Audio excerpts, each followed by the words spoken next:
আপনারা জানেন যে ঠাকুর হরিচাঁদের 215তম জন্মজয়ন্তী উৎসব উপলক্ষে গত বুধবার শান্তি সভার দিন সম্মিলিতভাবে নিশান উত্তোলনের মাধ্যম দিয়ে মেলার শুভ আরম্ভ হয়েছিল এবং ওই দিনই সিদ্ধান্ত হয়েছিল অপর দুই সংগঠনের যারা সেক্রেটারি রয়েছে তাদের সঙ্গে আলোচনা করে যে আজকে প্রত্যেক সংগঠন থেকে 6জন করে নিয়ে বসে বৈঠক হবে এবং পরবর্তী কর্মসূচি ঠিক করা হবে।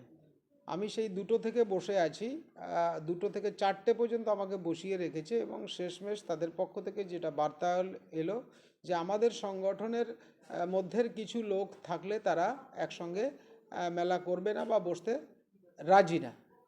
আমরা অনেক আশাবাদী ছিলাম এবং সমগ্র মতুয়ারা আশাবাদী ছিল। মা মমতা ঠাকুর এবং তার সংগঠন মতুয়া মেলায় সম্প্রীতির উদ্দেশ্যে সকলকে নিয়ে মেলা করার আহ্বান জানিয়েছিলেন এবং সেই মোতাবেকে গত শান্তি সভার দিন নিশান উত্তোলনের মধ্য দিয়ে মেলার শুভারম্ভ হয়েছে। কিন্তু দ্বিতীয় যে ধাপ আজকে বৈঠক করার কথা ছিল 3 সংগঠনের প্রত্যেকটা সংগঠন থেকে 6জন করে নিয়ে, সেখানে 2টো থেকে 4টে পর্যন্ত আমাকে বসিয়ে রাখা হয়েছে এবং তারা বিভিন্ন শর্ত চাপাচ্ছে। কেউ কেউ থাকলে তারা আলোচনায় বসবে না। তাদের পক্ষ থেকে একটা চরম অসহযোগিতা এলো, অসম্প্রীতির বার্তা এলো, যেটা অনেকটা আশাহত হলাম এবং আগামী দিনে কোনো রকম সমস্যা তৈরি হলে এই সম্প্রীতি শান্তি সম্প্রীতি বিঘ্ন হওয়ার দায়ভার কিন্তু অপর দুই সংগঠনের যারা লিডার রয়েছে, নেতৃত্ব রয়েছে, তাদেরকে নিতে হবে। তারপরেও আমি সংবাদ মাধ্যমের মধ্য দিয়ে এই বার্তা দিতে চাই, আমরা এখনও আশাবাদী। দেখুন, মিলন কখনো শর্ত রেখা হয় না, বন্ধুত্ব শর্ত রেখা হয় না, সম্প্রীতিও শর্ত নিয়ে হয় না।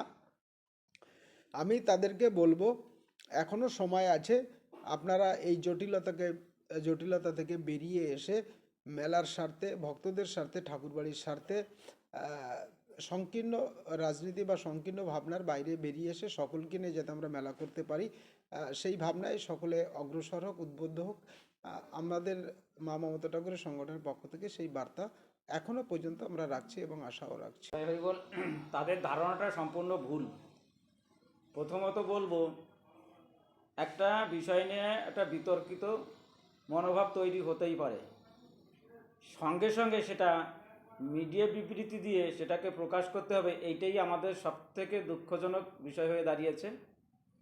আর আমরা কখনোই বলিনি যে আমরা সহমত পোষণ করে মেলা একসঙ্গে করব না। আমাদের অল ইন্ডিয়া মতুয়া মহাসংঘের সাংগঠনিক যারা নেতৃত্ব আছে তাদের কিছু মানুষ একটা আপত্তি জানিয়েছে। আমরা এই কারণেই আগামী দিন মিটিংও ডেকেছি। আমাদের সংগঠনের সমস্ত নেতৃত্ব যদি এটা মেনে নেয়, তাদের যে নামের তালিকা আছে, অবশ্যই তাদের সঙ্গে আমরা বসবো। একটা দিন বা 2টো দিন হয়তো পিছাতে পারে এই আলোচনাটা, কিন্তু কখনোই আমরা বলিনি যে এই আলোচনা হবে না, আমরা সহমত পোষণ করিনি। আমরা চাই সুন্দর ও সুষ্ঠুভাবে 3টে যে অল ইন্ডিয়া মতুয়া মহাসংঘ সবাই মিলে একত্রিতভাবে মেলা হোক। হয়তো আলোচনাটা একটা দিন পিছিয়েছে।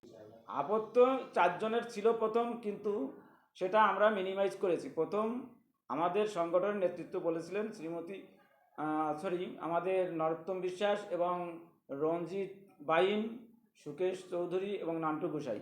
আমরা পরে আলোচনার মধ্য দিয়ে আমরা বলেছি সুকেশ নান্টু গোসাইকে নিয়ে আমাদের কোনো আপত্তি নেই। এটা আমার ব্যক্তিগত কারণ নয়, আমাদের সংগঠনের যারা করেছে মানে আপত্তি করেছে তারা বলেছে যে সুকেশ চৌধুরী এবং নান্টু গোসাইকে নিয়ে তাদের কোনো দ্বিমত নেই, কিন্তু নরোত্তম বিশ্বাস এবং রঞ্জিত বাইনকে নিয়ে তাদের আপত্তি আছে এখনও।